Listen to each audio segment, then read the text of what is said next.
అన్నిటికంటే ముఖ్యముగా హృదయమును భద్రముగా కాపాడు. చెత్తతో నింపుకోవద్దు. సెల్ ఫోన్ ఎందుకు చూడొద్దంటారంటే సరైన పక్వత లేకుండా, పరిపూర్ణత లేకుండా, సరైన ఎదుగుదల లేకుండా నువ్వు దేన్నైతే చూస్తూ ఉంటావు వాటితో నింపుకుంటావు నీ హృదయాన్ని. నేను అందుకే ఏకాంత ప్రార్థనకి ఒకవేళ తోటలోకి మీరు వచ్చే పని అయితే సెల్ ఫోన్ ఆపు, స్విచ్ ఆపి రండి, లేకపోతే ఎవరికైనా ఇచ్చి రండి, అంతేగాని అది తీసుకొని ఆడకు రావద్దు అని చెబుతాను నేను. అది తీసుకొస్తే ఇంకా అక్కడికి ఉన్నా ఒకటే, లేకపోయినా ఒకటి. ఎందుకు అనవసరంగా ఏకాంత ప్రార్థన వేస్ట్. వద్దు, నీ మనసును ఆకర్షించిద్ది అది. బాధ్యతలు ఏమైనా ఉంటే అప్పచెప్పు.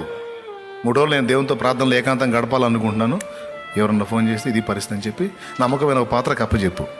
నువ్వు వచ్చి దేవునితో ఒంటరిగా బైబిల్ గ్రంథం, కాస్త వాటరు, ఒక చేతి గుడ్డ, వచ్చేసి దేవునితో ఆడికొచ్చి మళ్ళీ దిక్కులు చూడొద్దు.